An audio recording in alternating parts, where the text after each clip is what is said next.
Shut up, Chrome. Soz. How strawberries were accidentally invented, okay. Tasting history with Max Miller. Nothing says summer like Fuck a off my strawberry cafe. tart. Though had it not been for the screw-up of an 18th century French spy, we might not have the big beautiful strawberry that we know and love today. Why And is I'll there tell no you that X story on my as I McAfee make this ads? tart of strawberries I have to from the click on reign them. of King Henry VIII. So thank you to Babbel for sponsoring this video as we examine the accidental history of the strawberry. This time on Tasting History.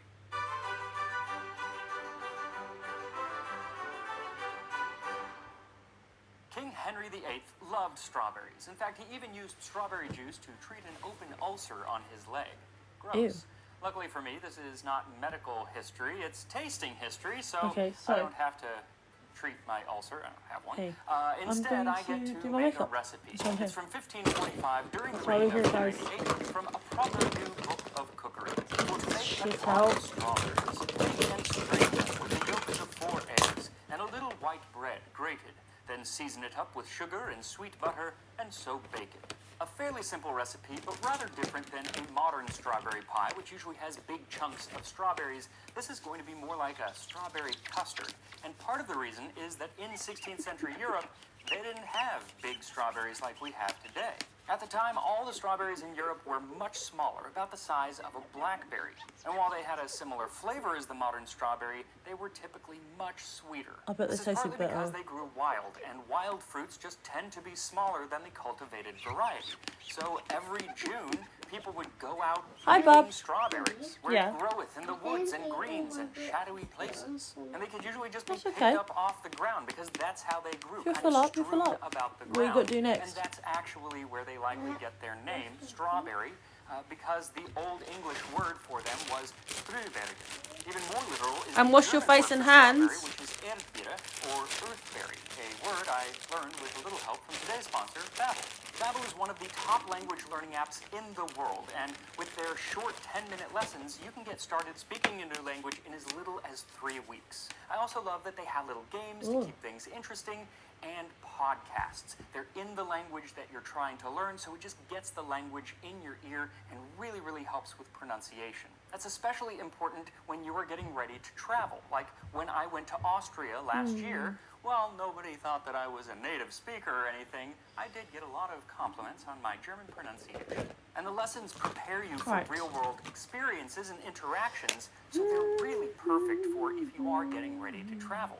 So when you go into a cafe in Vienna and you have a hankering for a strawberry tart, you can say, Entschuldigung, wie viel kostet die Is that spinning now? Erdbeertorte? Finally. So whether you're planning on My doing some fucking traveling washing this machine, I summer put it on or at just like want 2 to learn a.m. a and it's new still language running. as part of some self-improvement, which is always a good I only thing, wanted to wash a then pair of click my tights that I link was in the wearing today. description or I thought scan they'd be this done by QR now. I code did put up it here on to a get 60 60% spin, off of but I your thought, Babbel oh, those tights need a good Now, wash while because I I'm wanted like, to use the I'll very, very rewear tights small because I'm wild disgusting. strawberries that they had back then, But I yeah, they've was just been unable reworn to like 3 or get 4 any times to and then buy shoved back in my and sock drawer tried to grow for like a them, but year. in the words of Cole So Porter, they're it's too musty darn as hot, shit. I'm So I gonna put them use on a some hot wild wash, strawberries. So and for it's this, still we'll need going. 1 It's been like pound or 4 450 hours. grams of whole strawberries, 4 egg yolks, a heaping half cup or 90 grams of breadcrumbs, a half cup or 100 grams of sugar, and 2 tablespoons or 25 grams of butter. So first, mash the strawberries into a fine pulp. You can also use a blender for this if you'd like. Then you're going to pass this through a strainer, and it's best I love to use this guy. something that isn't too Love food fine history. mesh. Press as much through as Love you history can in until you general. have the juice and the fine pulp,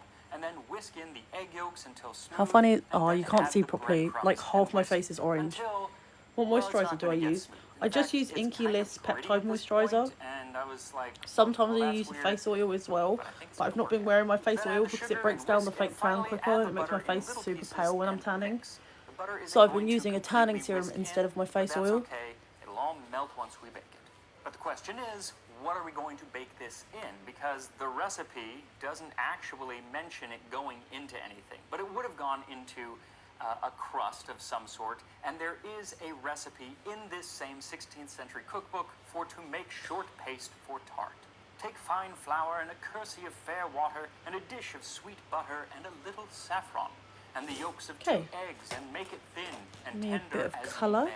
This again is pretty similar to a modern short crust pastry, except the addition of Do saffron. my I don't eyes think quick you'd because ever I see fucked it in them a up yesterday and modern had to short redo my crust. concealer, And so it's I'm gonna not do there these really for the first. flavor, but just to color it. They like to make everything Oh no, I'm not wearing really anything on my vibrant. eyes. So if you Oh, want, I'm you can gonna add some have bare saffron, eyes. That's so but gross. you don't actually need to. Maybe I'll do a So you'll little need 2 cups or 250 a little grams of shadow flour, or 1 something. stick or Otherwise, I'm gonna 113 feel grams of so butter in naked. small pieces, 2 egg yolks, a quarter cup or 60 milliliters of cold water, and a pinch of optional saffron threads. So first, sift the flour into a large bowl, then grind the saffron if you're using it, and whisk it into the flour. Then add the diced butter and rub it in with your fingertips until it has the texture of fine breadcrumbs. Add the egg yolks and work those in, and then a couple tablespoons of the tiny cold little water. shadow You may not one actually as need well. all of I the need water, something you on just my want to eyes. add enough to have the dough come together. Once it starts to come together, knead it for just a few seconds, 10 to 15 seconds, so you can bring it together into a ball and then flatten it into a disc. Then set it in the fridge for about a half an hour if you want. You can actually use it right now. They would have probably just gone ahead and used it. But if you let it sit and rest in a cold place for about 30 minutes, it won't shrink as much when you bake it. Once it's rested, take it out of the fridge and roll it into a thin circle. I'm the worst at rolling dough. It never forms a circle like I want, but luckily this is a really forgiving dough, so you can actually kind of like patch it together. Works out just fine. But once it's nice and thin, lay it into a tart tin or pie pan and leave a bit of the crust overhanging. Then we do need to blind bake this, or else it's going to have a soggy bottom.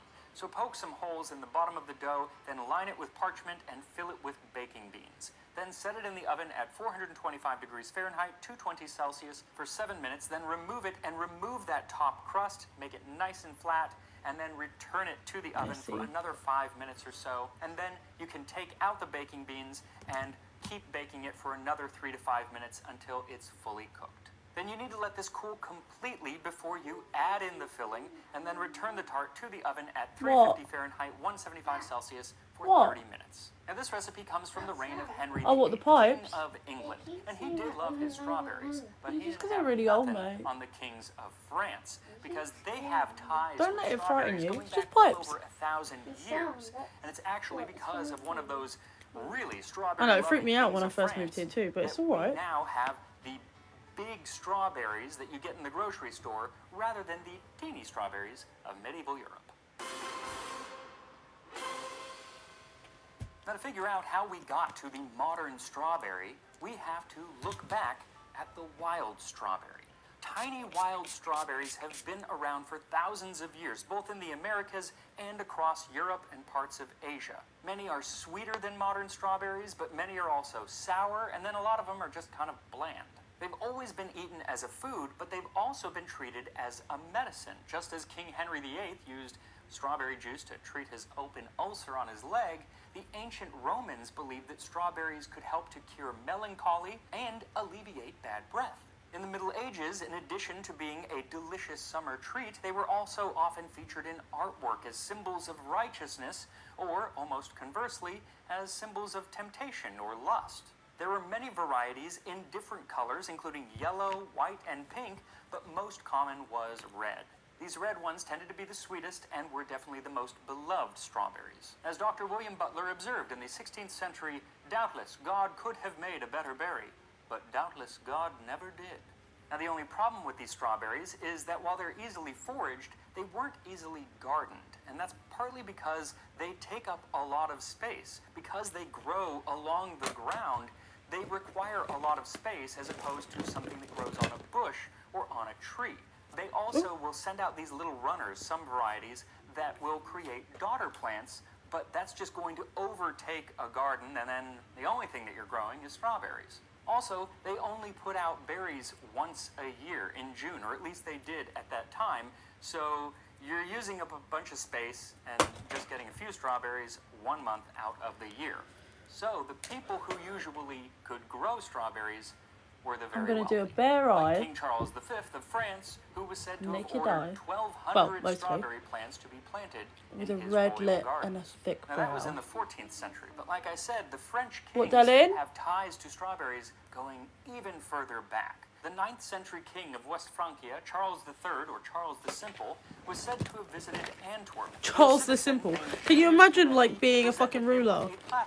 I think you're doing a sick job and then realising you've been nicknamed Charles the Simple. He decided to reward the man with a new name. And as if Duberry was not On the nose enough for somebody get giving red out gloss. strawberries, he gave the man the new name of fraise, which at the time was the French word for strawberry. The name later became fraisier, which you will need to remember for later. Anyway, the French kings loved their strawberries, none more so than the Sun King, Louis XIV.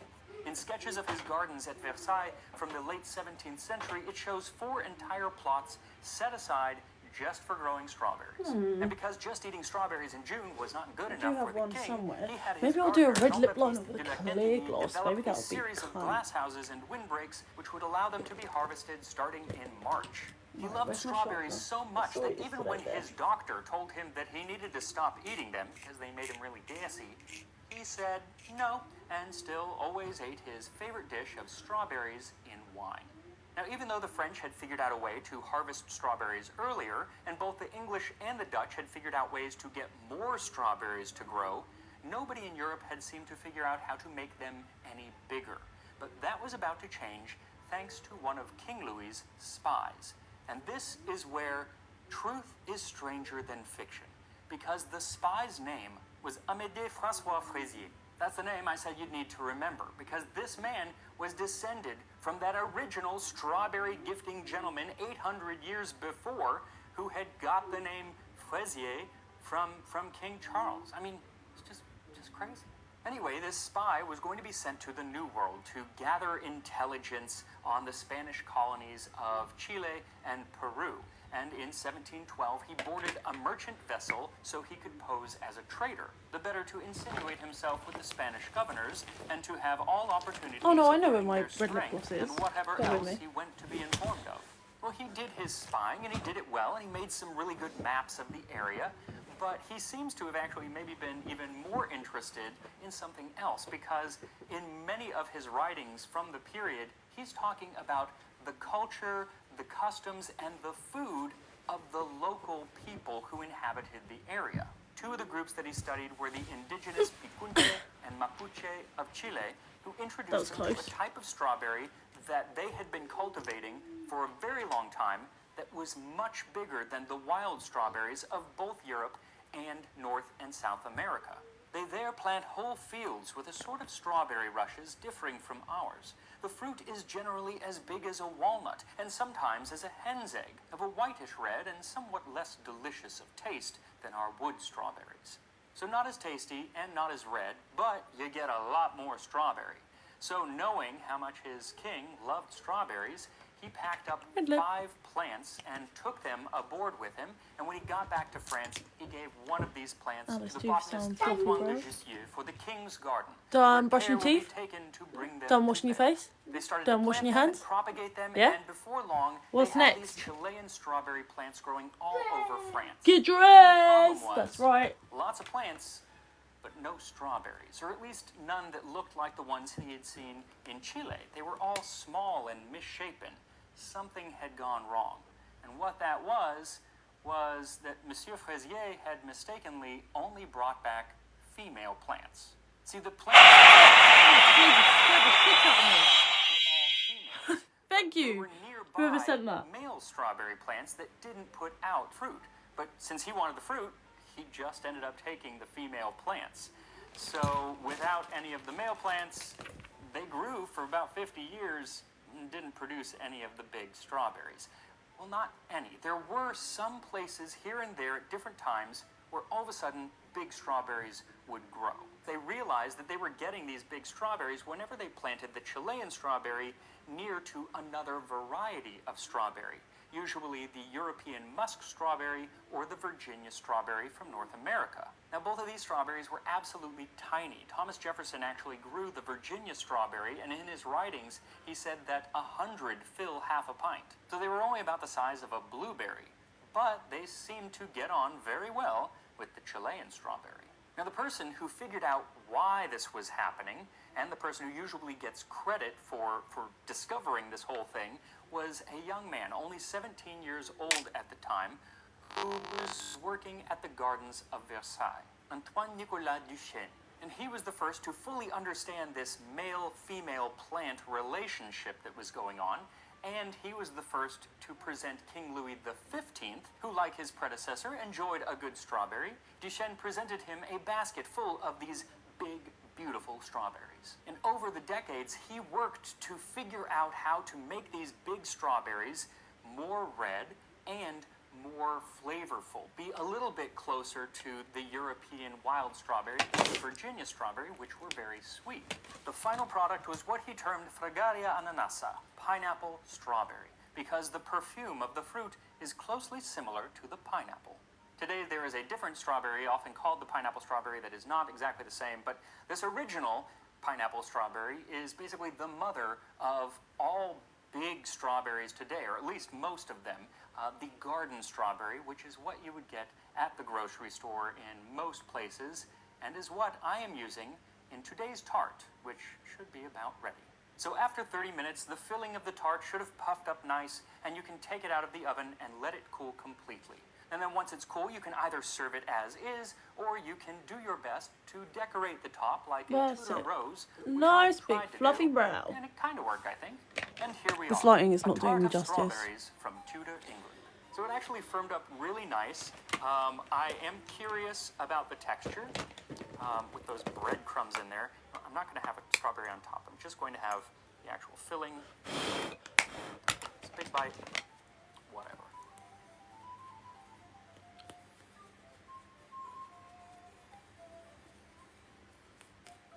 Maybe, like... Y'all, that may be one of the best things I've maybe ever a little made grey on the channel. flush over my Or in eye general. would be nice. I don't think I've ever had such a wallop of strawberry flavor. It's like concentrated strawberry because we threw out so much of the pulp and pith and whatever, and it is just the strawberry flavor. That is so strawberry-y. It's almost like strawberry candy. That's really good. And this is nice and smooth. It's not like custardy smooth, but it's very smooth, and it's nice and airy as well. That's really, really good. I mean, the crust is... She's making me want to try this now. I'm not great at baking though. I used to be better baker than I was cook, and now I'm a better cook than I am baker. Like I said, you don't taste the saffron. Charlotte You just get a little Haynes. bit of color from it, but I don't think it's necessary. Oh, that's your name. I thought you was calling me the wrong name. I think you can use anything.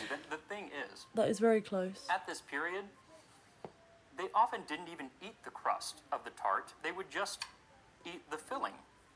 And I think that's just great. So, I don't know if you could just do it without a crust at all, like just put it in a dish. Probably. This is really, really good. You gotta make this. Now, one thing I did find interesting was, as I was looking at all these old recipes, I kept seeing strawberry come up. But very often, it wasn't the fruit of the strawberry, it was the leaves of the strawberry. They would use it the same way just that done you with would all those with brushes I green. had. They would use the leaves of the strawberry. Maybe under my ass. Pretty interesting. Somewhere. But buying strawberry leaves is even harder than finding wild strawberries, because usually you just get the berry. So, probably not going to make those unless I take them from the garden, which I guess I could. Anyway, thanks again to Babbel for sponsoring this video. Again, 60% off of your subscription when you click the link in the description. And I will see you next time on Tasting History. Why has that gone so patchy on one eye?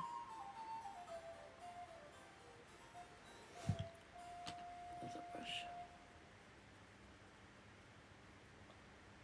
Many scenes from Jane Austen novels take place during breakfast, and that's because at that time, you could tell a lot about a person simply by how they took their morning meal. Like, could you figure out a person's rough income simply because they would breakfast on this 18th century recipe for bath buns, one of Jane Austen's favorites? Perhaps. So, thank you to HelloFresh for sponsoring this video as we make breakfast for Jane Austen.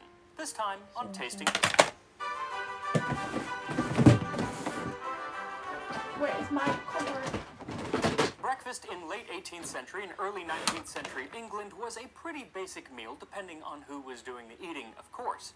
In 1807, James Malcolm wrote that a middle-class Londoner's breakfast consisted of tea, coffee, cocoa, rolls, toast, and bread. Hence my decision to bake bread. But when it comes to the exact type of bread I wanted to make, well, for that I looked to my favorite author from the period, Jane Austen.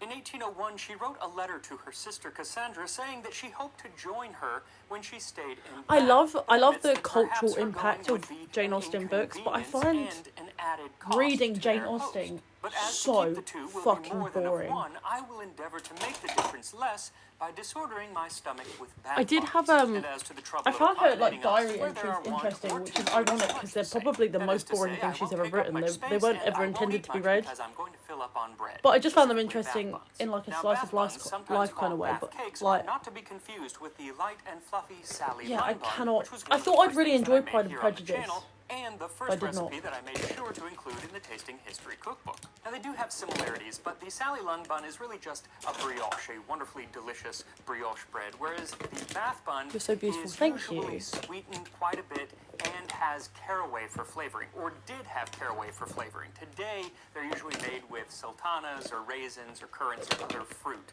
But since I'm making an 18th century recipe, I'm going to be using caraway. This recipe comes from the experienced English housekeeper by Elizabeth Raffald. To make bath cakes, rub half a pound of butter into a pound of flour and 1 spoonful of good barm. Warm some cream and make it into a light paste. Set it to the fire to rise. When you make them up, Okay. take 4 ounces of caraway Let's do my comfits, hair quick. work part of them in, and strew the rest on the top. Make them into a round cake the size of a French roll, bake them on sheet tins, and send them in hot for breakfast.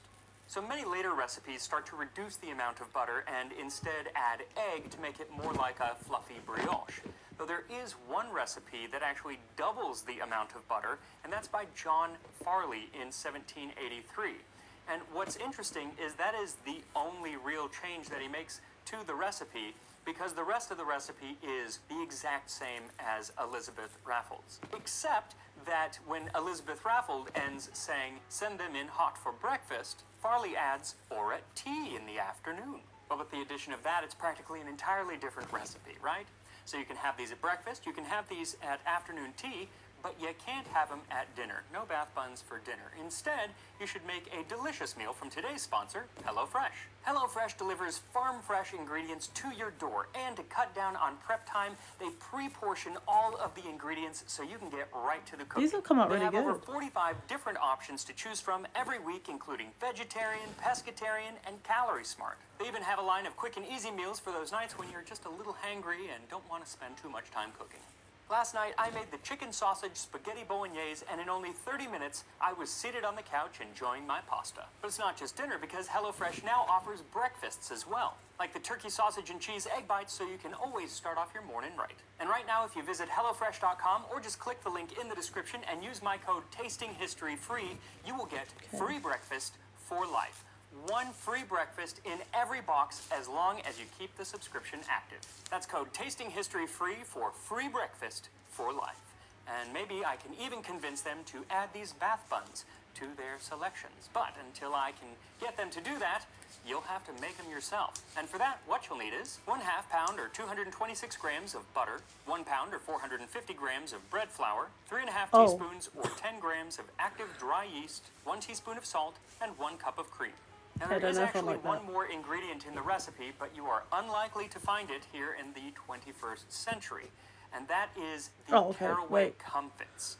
What these are essentially just gonna is need a a little seed playing around of with. caraway that has been coated in layers of sugar in a way that it's like a hard candy coating similar to the outside of an M&M. No chocolate though, it's just the seed and then a lot of sugar around it. There are actually specialty shops my that stupid still fucking make this sort of fringe. thing, but they don't use caraway seeds anymore. So hopefully someday I can get my hands on a version of the machine that they use to actually make these, and I can make comfits here at my house. That's my dead end. But for now, I'm going to have to. Alright guys, I'm gonna go and have an sort this out. alternative, Love you, just bye, focus thanks on anyone who